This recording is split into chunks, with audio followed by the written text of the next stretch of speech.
Bien, yo voy a tratar lo relativo al diseño de miembros sometidos a flexión, es decir, vigas fundamentalmente, vigas hechas de perfiles laminados y traves armadas,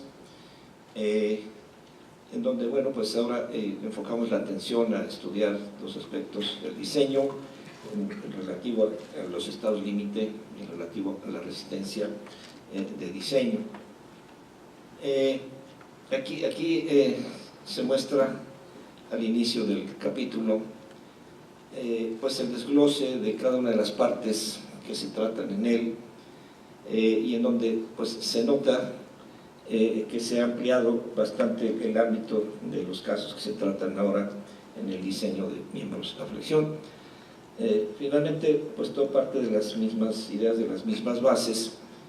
en donde lo ideal sería buscar y encontrar la plastificación de la sección, es decir, alcanzar el momento plástico por flexión. Pero pues ustedes saben que en miembros sometidos a flexión y en general en las estructuras de acero, el problema fundamental se encuentra en aspectos de inestabilidad como son de pandeo. En el caso de las vigas, pues suelen ser dos tipos de pandeo los que hacen o impiden en un momento dado que se alcancen la plastificación total de la sección. Uno de ellos es el pandeo local, cuando se emplean elementos formados por piezas, por patines y almas muy esbeltas. Pero el otro, quizás más importante, es el pandeo lateral, el pandeo que solo estará impedido cuando pues, en una viga exista un impedimento, como es el caso de una losa de concreto, que en este caso impediría el pandeo del patín superior. Entonces, en esta tabla se muestran ahora todos los casos. No los voy a repasar cada uno de ellos, pero es bastante más amplia, puesto que se incluyen ahora elementos como ángulos, como elementos sin ejes de simetría, y no solo las vigas H o vigas ordinarias, que son las que tienen mayor uso en la práctica. Ya se menciona aquel factor de reducción de la resistencia, de acuerdo a la filosofía del diseño que se presenta en estas normas, es punto 90. Y bueno, estos son algunos de los estados límite que se toman en cuenta ahora en las normas. Primero es la formación de un mecanismo de colapso que implica la aparición de articulaciones plásticas que transforman a la estructura o una parte de ella en esto justamente, en un mecanismo inestable.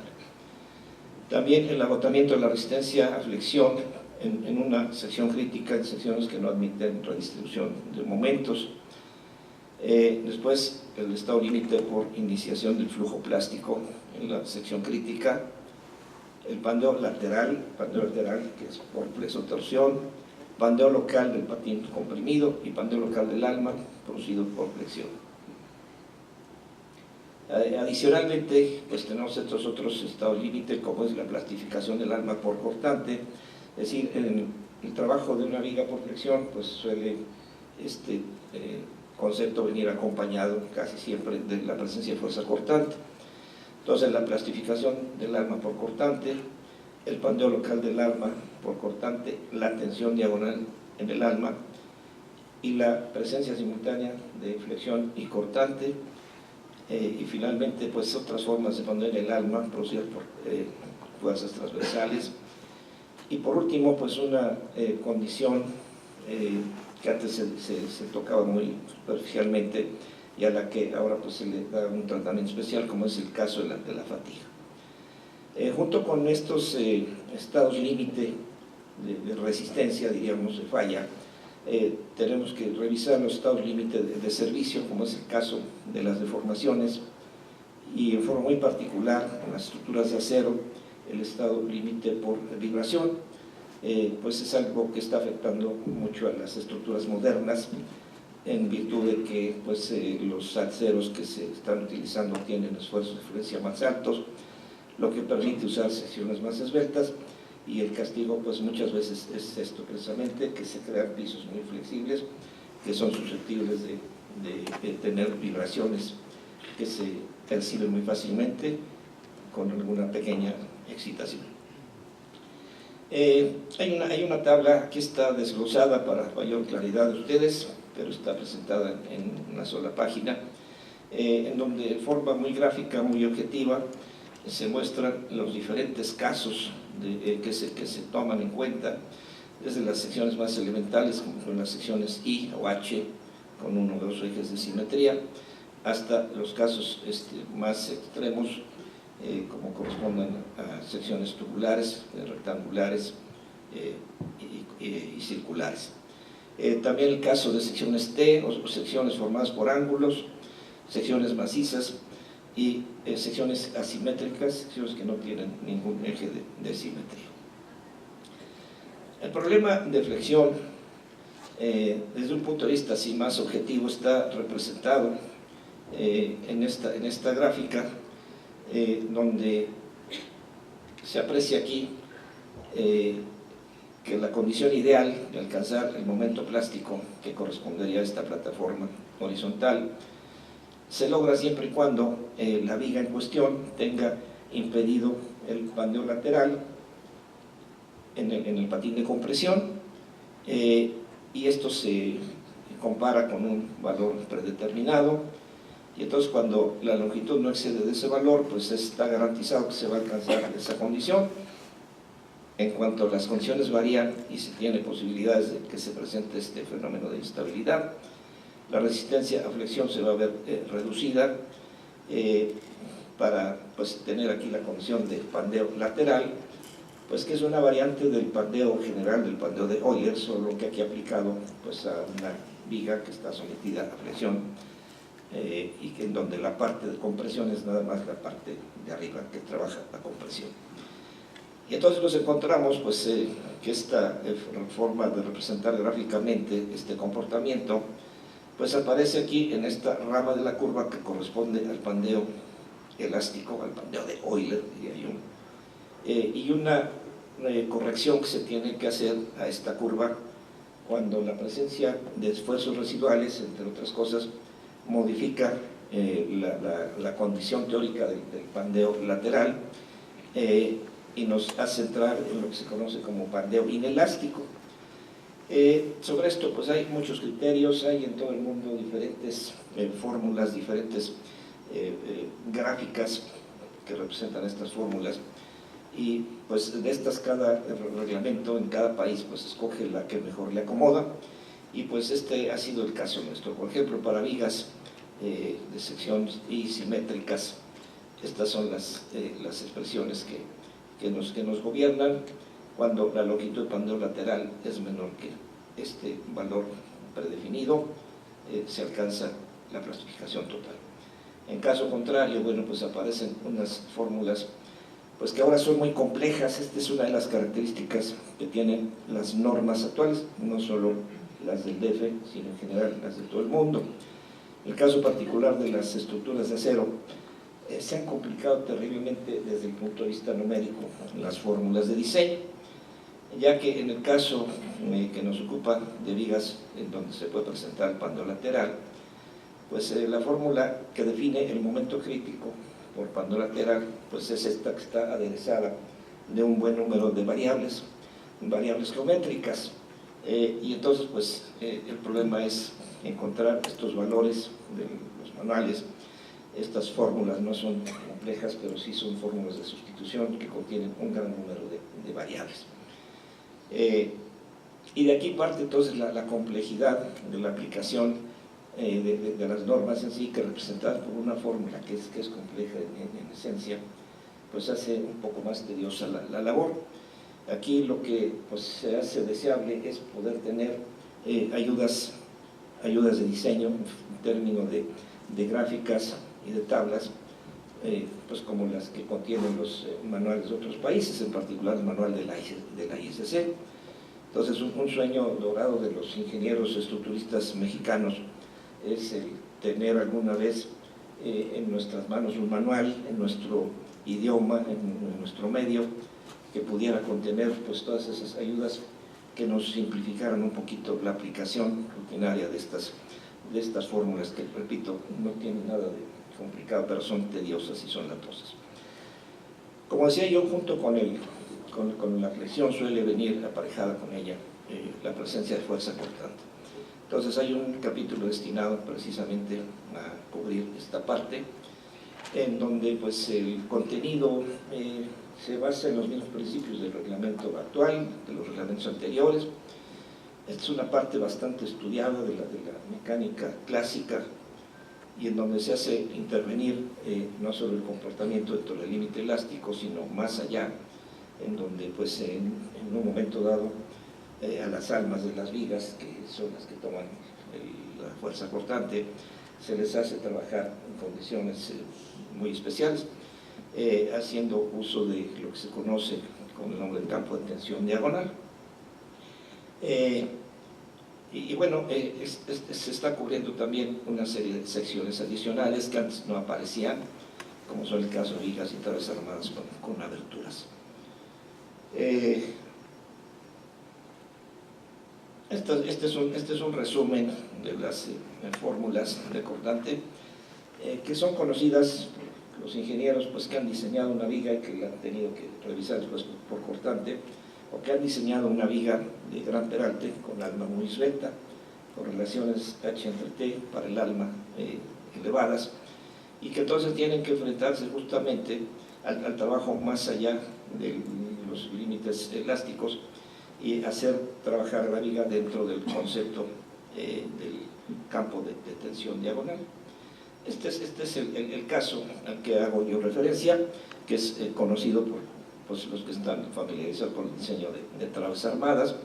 en donde una viga, cuando se lleva más allá de ciertos valores y tiene un alma muy esbelta, pues el alma se pandea, pero ese pandeo no es una limitante para que pueda seguir trabajando en condiciones inelásticas y desarrolla justamente el trabajo por efecto del campo de tensión diagonal, que consiste en imaginar que la viga, si tiene unos refuerzos verticales llamados atiezadores, transforma su forma de trabajo en un trabajo del tipo de una armadura de cuerdas paralelas, en donde las partes verticales serían los montantes y en donde las diagonales son una franja del alma de la viga que puede trabajar a tensión. O sea, este es lo interesante del acero, que es un material que permite pues, llevar su trabajo mucho más allá de lo que serían las condiciones elásticas. Y la contribución del campo de tensión diagonal pues, se ve reflejado en una parte importante de la capacidad del cortante. El cortante nominal está formado de dos partes. Uno de ellos es el campo, el trabajo haciendo trabajar al alma dentro de condiciones normales, y después la acción del campo de tensión diagonal, representado por este otro segundo término de la fórmula, donde aparece aquí pues este término que nos señala la distribución o la configuración o la geometría de los atiezadores, la separación entre atiezadores. El otro capítulo que quiero cubrir en esta presentación es el de los miembros sometidos pues, a flexocompresión o a flexotensión. Básicamente pues, me voy a concentrar en las columnas. Las columnas de un edificio real son siempre miembros sometidos, o casi siempre miembros sometidos a flexocompresión. El caso de flexotensión pues, es muy simple, no le voy a dedicar en este caso mucho tiempo. Y bueno, pues de nueva cuenta, aquí aparece una lista de los estados límite que se tienen que tomar en cuenta en el diseño de las columnas sometidas a esta combinación de esfuerzo. Estado límite por pandeo conjunto de un entrepiso vertical, pandeo individual de una o algunas columnas bajo la misma condición, inestabilidad de conjunto de un entrepiso bajo cargas verticales y horizontales actuando conjuntamente, falla individual de una o algunas columnas bajo cargas verticales y horizontales combinadas por inestabilidad porque se agote la resistencia de alguna sección extrema. Y finalmente, pandeo local, que existirá cuando la columna esté constituida por elementos con relaciones ancho a espesor muy altas. Para el dimensionamiento, para entender la forma de trabajo finalmente de una columna sometida a flexocompresión, tenemos que hacer uso de las fórmulas de interacción. No hay de otra, en otros materiales como el concreto el concepto se maneja en los mismos términos, y en este caso existen dos premisas que hay que satisfacer. Por ejemplo, en secciones H o I, esta es la fórmula de interacción que se aplica a los extremos de la columna, a los extremos vistos como una sección simplemente. Para secciones cuadradas, pues la fórmula tiene alguna pequeña variante.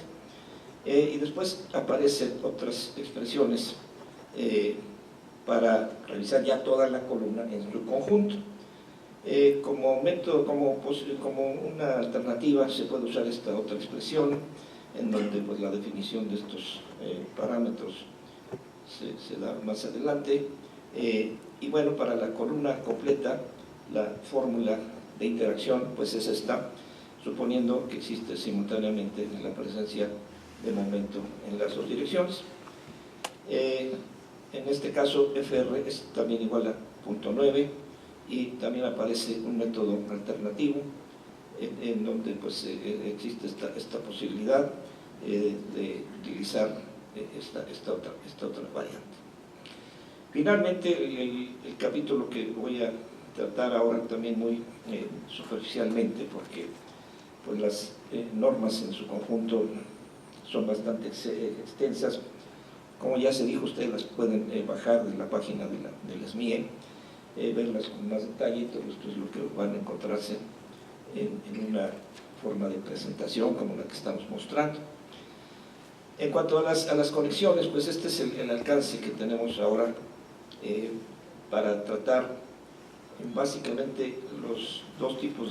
de unión con soldadura y con tornillos, pero también darle importancia especial a los elementos complementarios de las conexiones.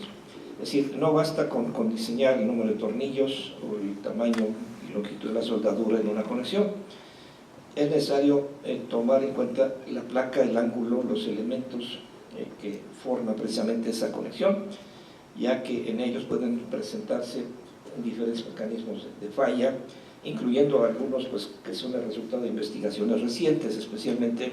cuando se manejan las conexiones atornilladas,